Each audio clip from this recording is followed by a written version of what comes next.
중력, 궤도운동, 수소원자에 대한 내용을 좀 보겠습니다. 문제를 풀어보겠습니다.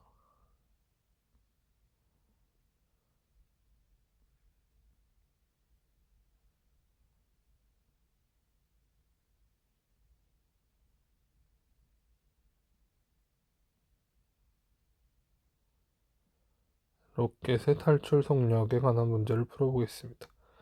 질량이 5,000kg인 우주선이 지구로부터 무한히 멀어지고 싶다. 탈출 속력과 지표면에서 필요한 운동 에너지를 구하라. 그러면 속력을 계산하면 운동 에너지는 구할 수 있을 것 같습니다. 속력이 계산되면 운동 에너지는 2분의 1 mv 제곱을 쓰면 되니까요. 그럼 이 공식은 어디서 튀어나온 거냐? 공식의 등장 배경을 좀 보겠습니다. 바로 전장에 넘어가면 이렇게 생긴 공식이 등장한다. Rmax가 무한대일 때요. 무한대까지 날려보내고 싶다. Rmax가 뭔데요? Rmax는 지구로부터 무한히 떨어진 곳입니다. 그러면 요게 지금 뭐냐? 요거부터 지금 좌변부터 이해를 해봐야 되겠습니다. 얘가 이제 운동 에너지예요. 처음에 로켓이 출발하는 질량 m이 로켓인데 출발하는 운동 에너지를 가지고 있다. 그리고 그때 이제 위치 에너지를 가지고 있다. 그런데 얘가 지구의 중력장을 벗어나서 무한대까지 날아갔다. 그러면 운동 에너지가 있을 수도 있지만 없을 수도 있다. 그래서 다음과 같은 식이 성립을 하게 된다. 그러면 VI의 제곱이 다음과 같은 식이어야 하는데 만약에 Rmax가 무한대다 라고 하면 이런 식이 성립을 해서 탈출 속도라고 하는 값은 얘보다는 커야 한다. 그래야지 가능하다. 이렇게 소개를 하고 있습니다.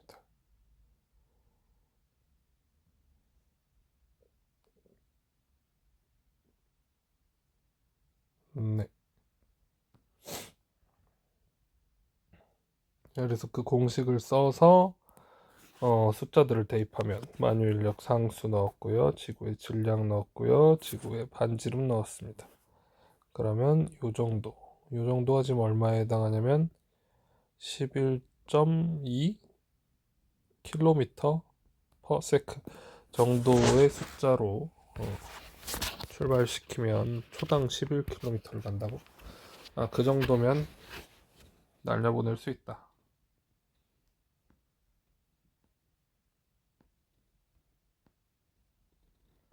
자, 그다음에 똑같이 원운동을 하는 건데 좀 작은 거 원자에 대해서 보겠습니다.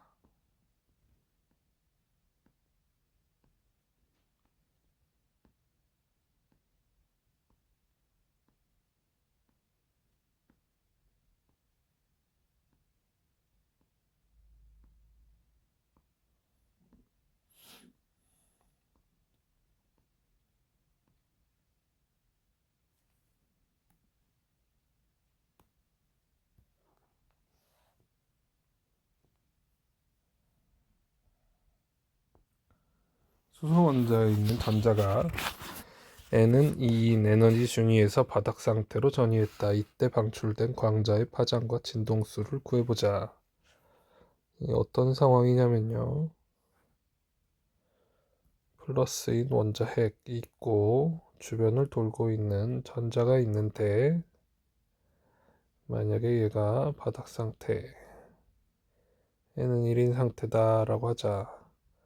그럼 그거보다 먼 거리에 N은 2인 상태의 궤도가 있는데 이렇게 이동을 하자.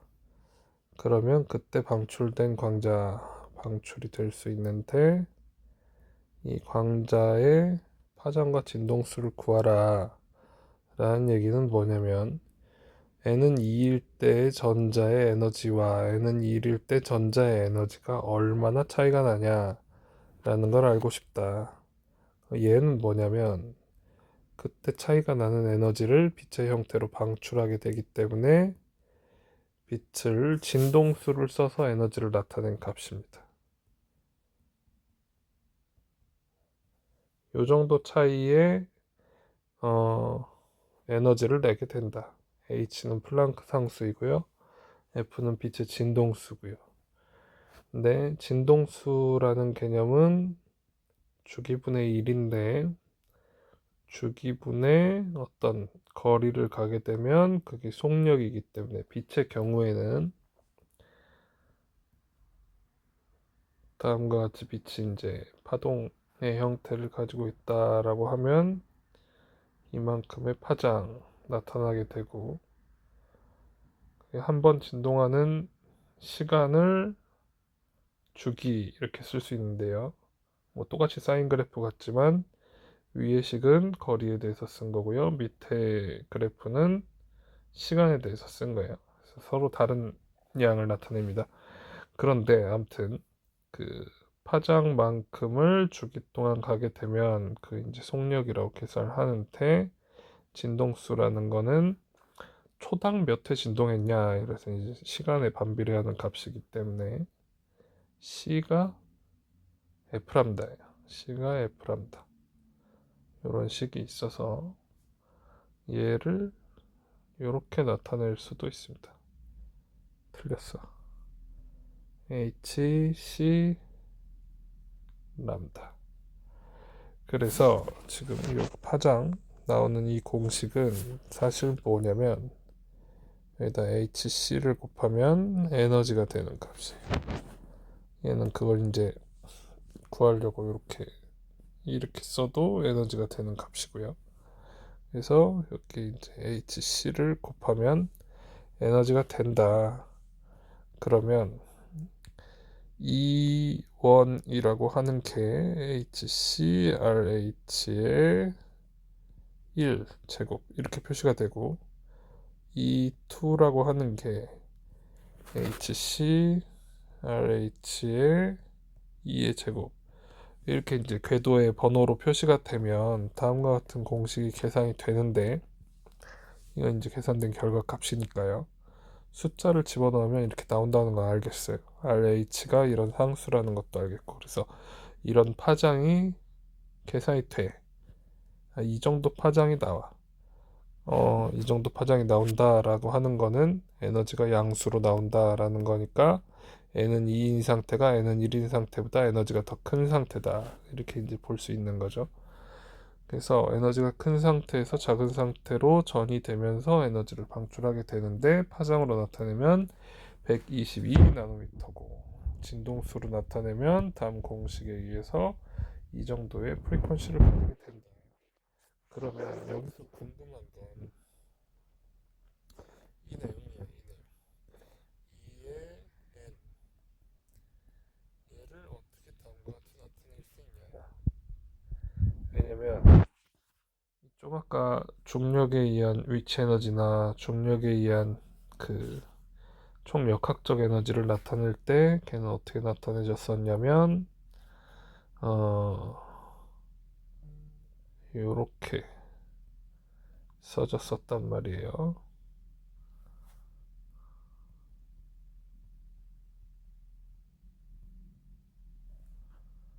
그래서 반지름에 해당하는 어떤 함수로 써졌는데 얘도 이렇게 반지름이 있을 거란 말이에요. 그러면 이제 이것도 반지름에 대한 걸로 나왔으면 좋겠는데 얘는 갑자기 왜 번호로 등장을 한 거지? 라는 게 궁금해질 수 있습니다. 그 배경을 좀 알아봅시다.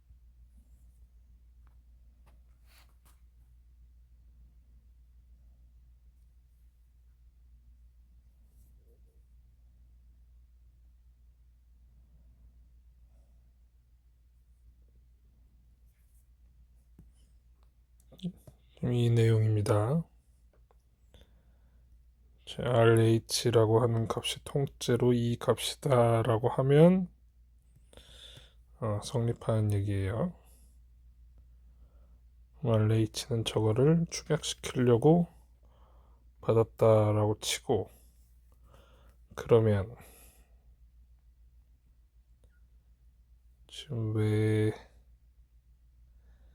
에너지가 이렇게 생겨 먹었냐 라는 게 관심사잖아요.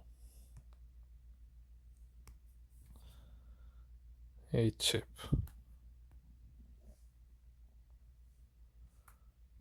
에너지가 그러면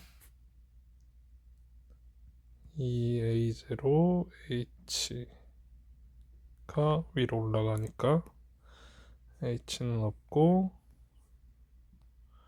K 2제곱 N제곱분의 1 이렇게 생긴 건 어디서 튀어나오는 거냐.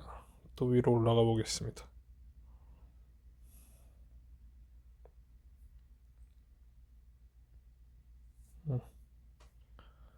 이렇게 생긴 데서 나온다. 그리고 이때 드디어 반지름에 대한 내용이 등장했어요. RN이 다음과 같은 숫자이다. 그러면 n제곱분의 1이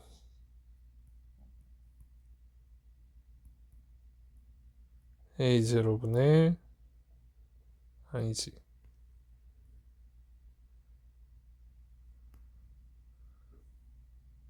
rn a0이다.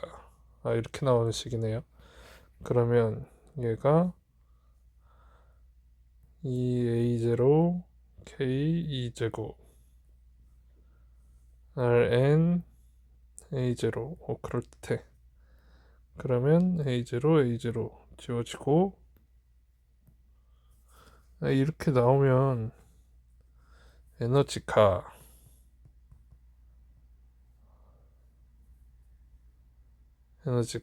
ERN K 2제곱 어디서 많이 봤는데 이렇게 생기지?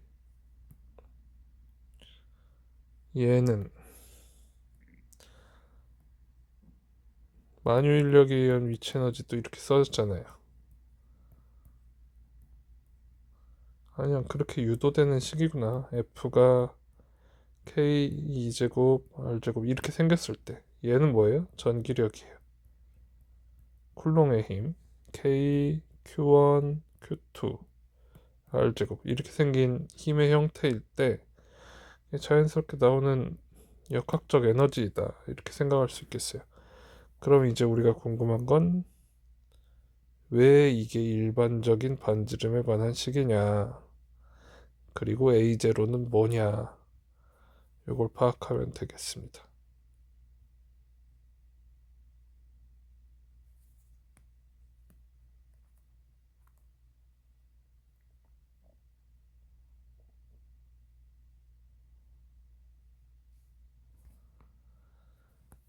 자, 우리가 파악하고 싶은 관계가 Rn이 N제곱 A0다.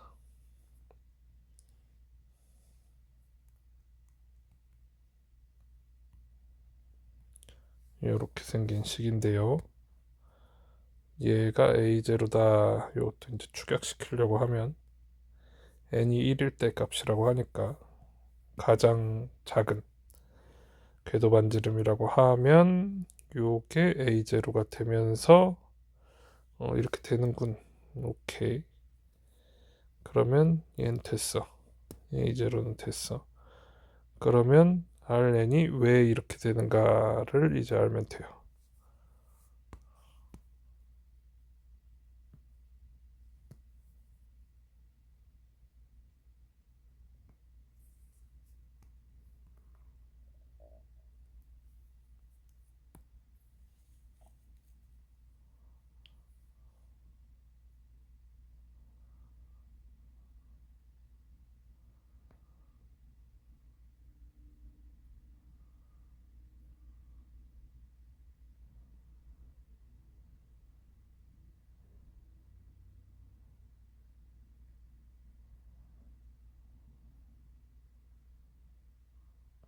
이 PDF는 그 이유가 나오지 않아.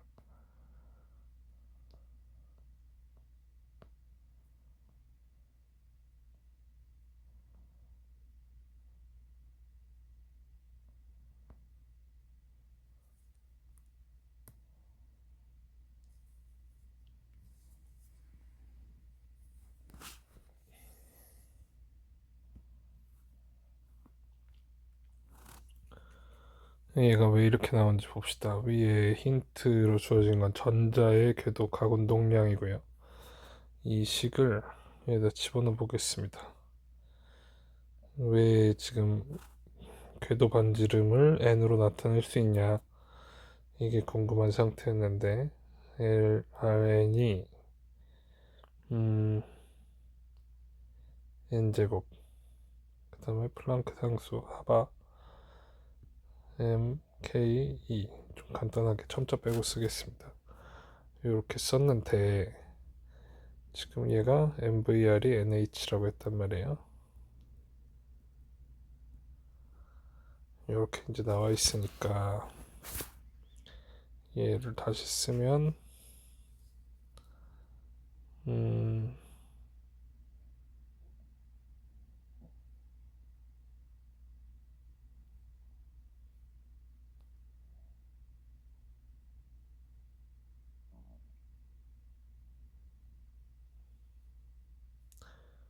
여기서 두 식에서 지금 이 PDF에 나온 건 이렇게 생겼는데, 얘를 제곱을 해보겠습니다. m제곱 v제곱 r제곱 n제곱 h제곱 이렇게 되니까 m제곱 v제곱 r제곱이 얘랑 비교해보면 얘가 이렇게 넘어가서 mk 2제곱 r제곱 이렇게 되고요. 그 다음에 여기다가 4파이 제곱 해줘야 쟤들이 똑같으니까 4파이 제곱, 그러니까 얘가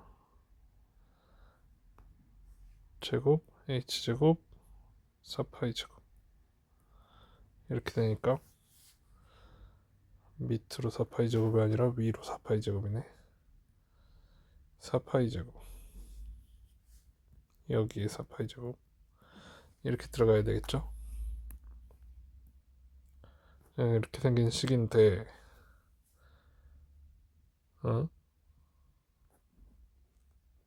맞나요? 좀 맞는 개수를 하고 있는가?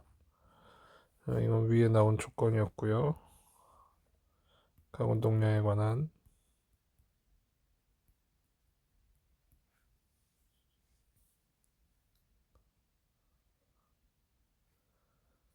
그리고 얘가 밑에 나온 식이고요. Rn에 관한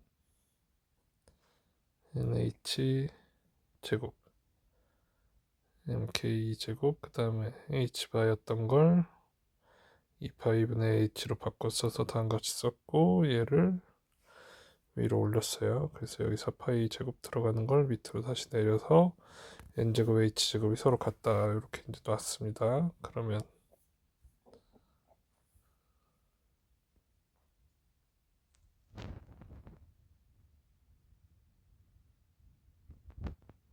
뭐가 좀 이상하다 했더니 얘가 제곱이 아니죠. 이렇게 된 상태이고, 자, m이랑 나눠지고 r이랑 나눠지면 이 식이 어떻게 생긴 거야?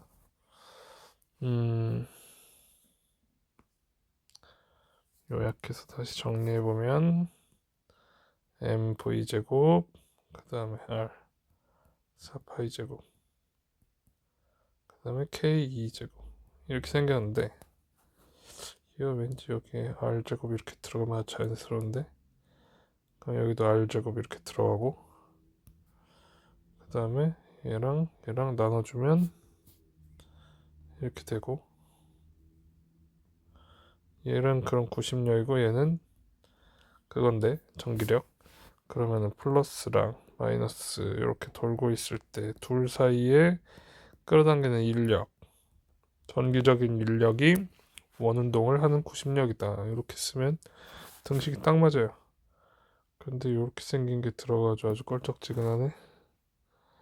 그러면 얘가 사실 이렇게 생긴 식이 아니었다. 4파이 제곱이 없는 상태다가 되려면 둘 중에 하나가 틀려야 되는데 여기가 이렇게 되면 4파이가 없어져요. 4파이 제곱이 없어져요. 그래서 얘를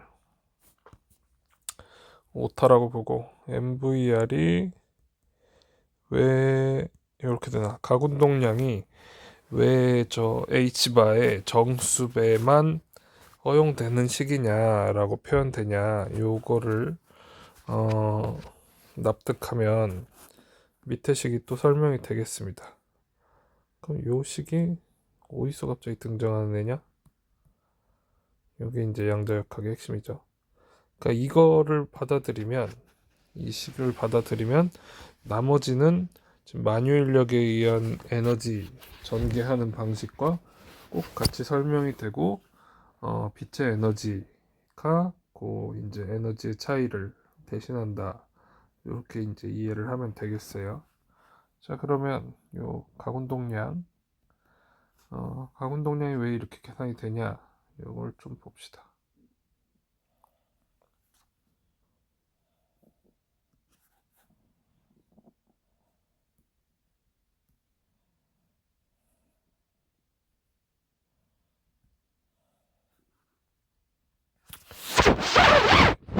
하나 봅시다.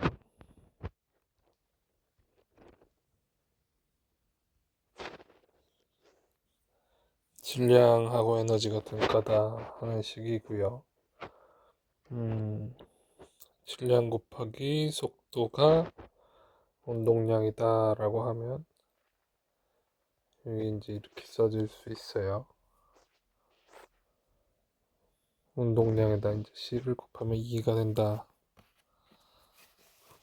그런데 아까 2가 이렇게 써줄 수 있다라고 했단 말이죠. 그러면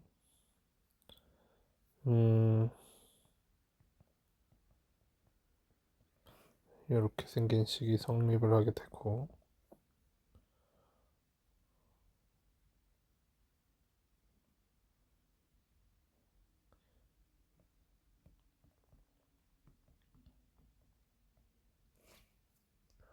이렇게 되는데, 빛의 속도는 이런 관계에 있기 때문에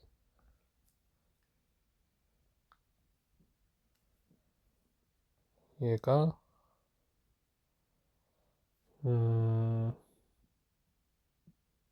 람다, 이렇게 돼요. 파장이 되는 거죠. 그러니까 빛에서 보면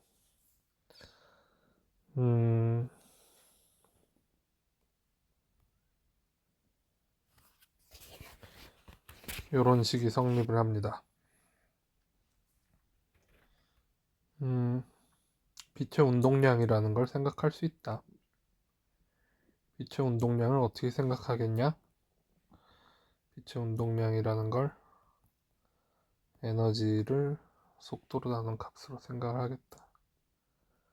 근데 이제 빛은 입자의 성질도 가지고 있고 그 파동의 성질도 가지고 있어요. 이중성이 있다라는 사실이 밝혀지면서 그런 물질도 이중성이 있을 수 있지 않겠냐?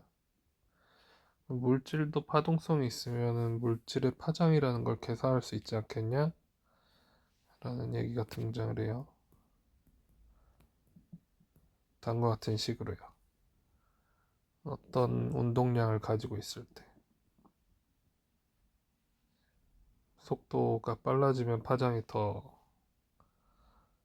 이제 눈에 띌 수 있는 그런 형태의 식입니다.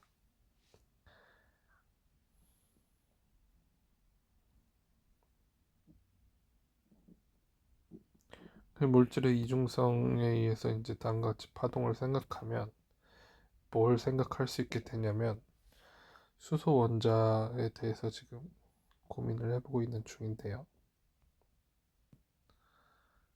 얘가 이렇게 돌고 있을 때 문제가 하나 있는데, 전자는 이렇게 이제 가속을 하고 있으면 가속하는 전자는 에너지를 잃습니다. 빛을 방출하거든요. 빛을 방출하면서 에너지를 잃기 때문에 에너지를 잃으면 무슨 문제가 생기냐면 궤도 반경이 점점 줄어들어야 돼요. 그럼 인력에 의해서 이렇게 양성자하고 충돌해서 이 사이즈를 유지할 수 없는 그런 아주 난제가 있습니다. 그런데 만약에 이 전자라고 하는 물질이 궤도 반경을 유지하고 있으면 에너지를 잃지 않아, 이런 조건을 붙인다고 해봅시다. 그러면 언제 저런 이제 에너지를 잃지 않고 돌 수 있는 상태가 되냐라는 가정이 붙었는데, 이 가정이 한 바퀴를 돌았을 때 여기를 딱 끊어가지고 쫙 펼쳐 놓는다고 해봅시다. 그러면 여기서 여기까지 길이가 2파이 r이 되는데, 한 바퀴를 돌았을 때가 정상파를 이룰 수 있는 형태야 라고 하면 파동이 마디가 딱 맞아 떨어져 가지고 이렇게 되는 거죠. 이렇게 된 파동이거나 이렇게 된 파동이면 이렇게 되면 안 돼. 여기 아무튼 이렇게 잘 맞아 떨어지는 파동이면 에너지를 잃지 않아, 이런 가정을 붙였다고 해봅시다. 그럼 이 문제를 해결하는 거예요. 사이즈를 유지할 수 있음. 그러면 파장이 있는데 파장의 정수배가 2파이아라고 딱 맞아 떨어져야 돼 라고 얘기를 한 거예요. 이렇게 예를 들면 원궤도가 이렇게 있어. 원을 되게 못 그리네요. 원궤도가 이렇게 있어. 플러스가 있고, 그러면은 만약에 여기서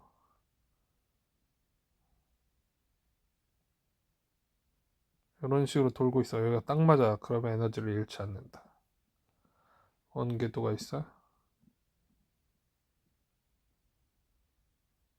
이렇게 딱 맞아. 그러면 에너지를 잃지 않는다. 요런 이제 주장을 한 거예요. 그래서 다음과 같은 식이 성립을 한다.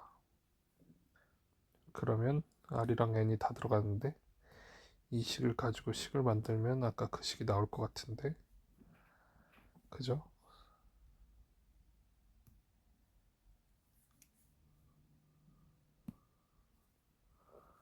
여기를 보고 있었고요. 지금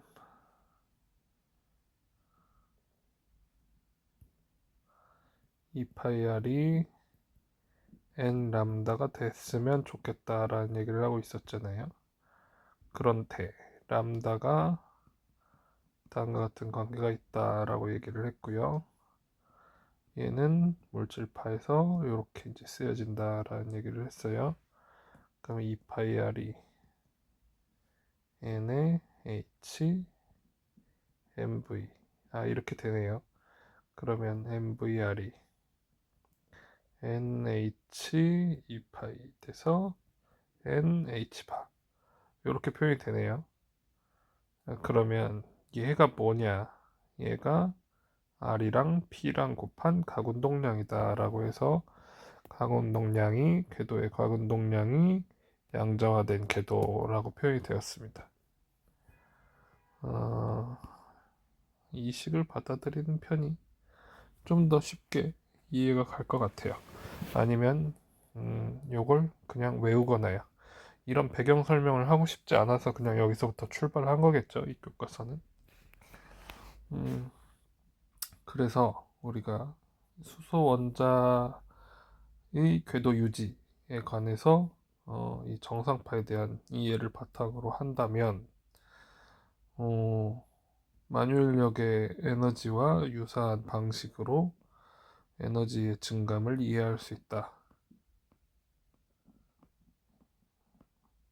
문제는 간단한 편이었는데, 공식을 외우면 문제는 간단하게 풀리는 편이었지만 이 공식이 왜 나왔느냐를 이해해 보기 위해서 좀 거꾸로 공부를 해보는 방식을 택해 보았습니다.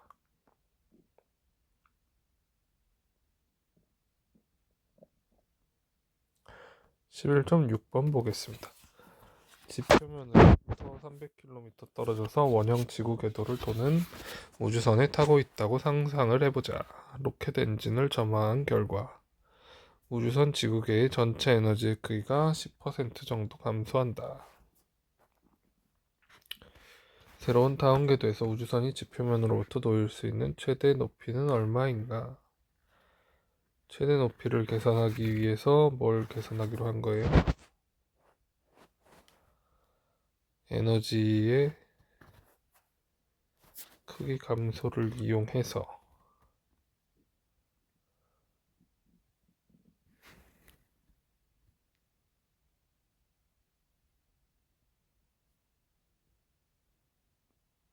얼마나 멀리 떨어져 있을 수 있는지를 나타내보자. 근데 그때 계산한 값이 지금 hmax예요. hmax를 왜 계산했지? hmax는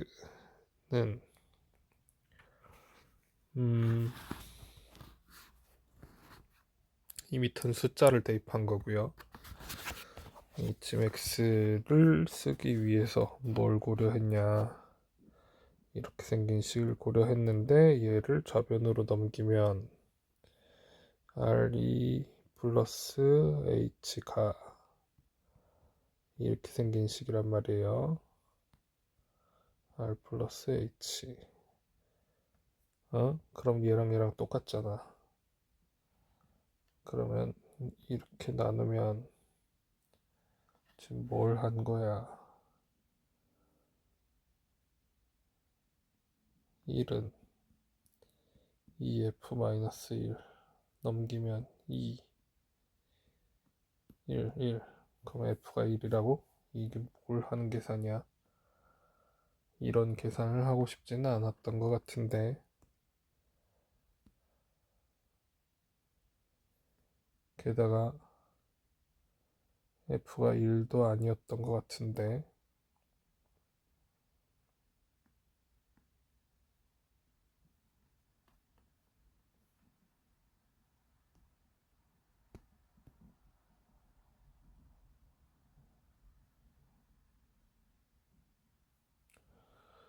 위에서부터 풀이를 읽어보겠습니다. 두 궤도의 에너지 비를 구해본다. 이게 이제 원의 궤도이고요. 이게 타원 궤도예요. 원의 궤도에서의 총 에너지, 타원 궤도에서의 총 에너지. 계산을 해보니까 타원의 긴 반지름하고 원의 반지름하고의 비율로 나타난다. 에너지가 이 정도 차이가 난다. 그러면 긴 반지름이 만약에 더 길다고 하면 F가 얼마가 되는 겁니까? F가 에너지의 비가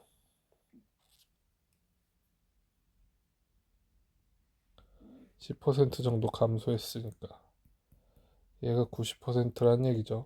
0.9, 10분의 9 정도가 되겠습니다. 그래서 A를 써보면 A가 아무튼 이런 값으로 써지는데 얘가 이제 뭐 얼마나 점화했느냐 이런 거는 이제 문제에 주어진 값이니까 일반적으로 이렇게 써진다라고 했을 때 얘가 지금 지구 반지름의 고도 이렇게 설명되는 애였단 말이죠. 지구가 있고 이렇게 고도가 있을 때요.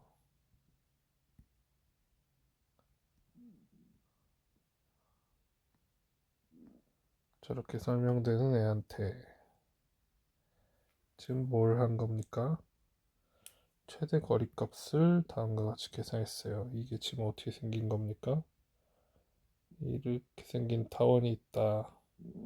그리고 여기가 지구이다. 위성이 이만큼 갔어요. 그러면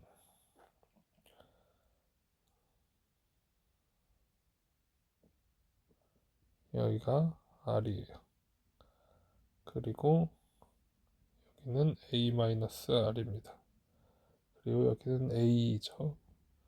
그래서 최대 거리는 지구의 중심으로부터의 최대 거리는 2a-r이 된다. 이렇게 하는 거예요. 원래 여기서 원궤도를 이렇게 돌고 있는 애여야 되는데 무슨 이유에서인지 빵 쏘면 이렇게 이제 돌기 시작한다. 이게 가능해진다 라는 얘기인 거죠. 그래서 엄청 멀리 갔어요. 그런데 아까 A라고 하는 애를 이렇게 이제 놔뒀으니까 이렇게 써보겠다. 이제 A에다 이 값을 그냥 대입한 거예요.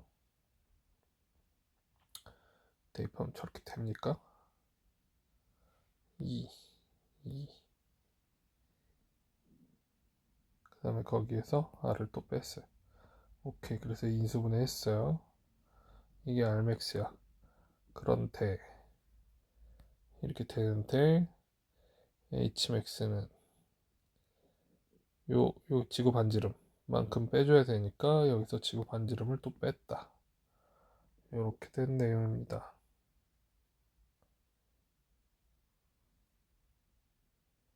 그러면 숫자는 대입하면 돼. F는 10% 감소된 거, 그 다음에 지구 반지름, 원래 고도, 그 다음에 지구 반지름. 이 정도까지 멀리 보낼 수 있다. 라는 계산을 한 거였어요. 이런 계산을 왜 하지? 이게 지금 자연스러운 발상인가? 책 봤을 때 제일 어려운 점은 이런 거예요. 이게 순서대로 떠오르지 않는다는 게 제일 납득이 잘 안 가는 일이죠. 얘가 지금 제일 먼저 뭐가 나와야 되냐면 문제를 읽었을 때 문제 상황에서 요구하는 바가 이렇게 지금 원궤도를 돌고 있다가 이렇게 다원궤도로 바뀌게 됐다. 이런 상황이에요. 그러면 구하고 싶은 값이 여기가 R이었을 때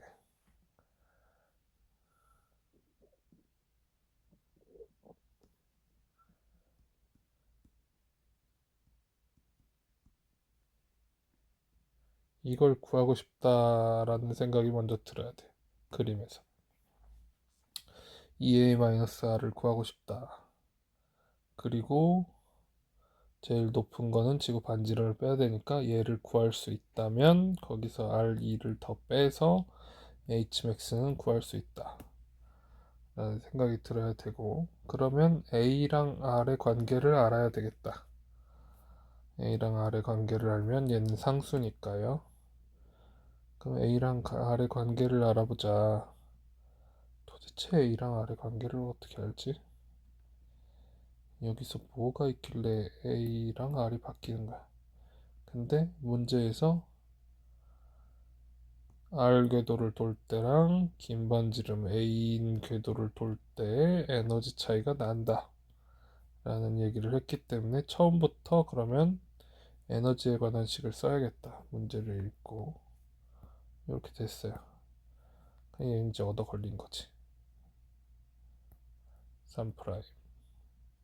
문제에서 조건은 주어졌기 때문에 3 프라임이 나오게 되고, 그럼 3 프라임을 가지고 뭘 하려고 하는 거냐면 2a-r이니까 a를 바꾸던지 r을 바꾸던지 해야 되겠다. 그런데 r이 지금 어떻게 나와 있어요? 300km라고 나와 있잖아요. 그죠? 반지름에 대해서. 그러니까 a를 바꿔서 써야 되겠다라는 생각이 들겠죠. 그래서 2의 f분의 r 빼기 r, 얘를 계산을 해야 되겠다 라는 생각이 그래서 들게 되는 겁니다. 자, 그림이 제일 먼저 나와야 되고요.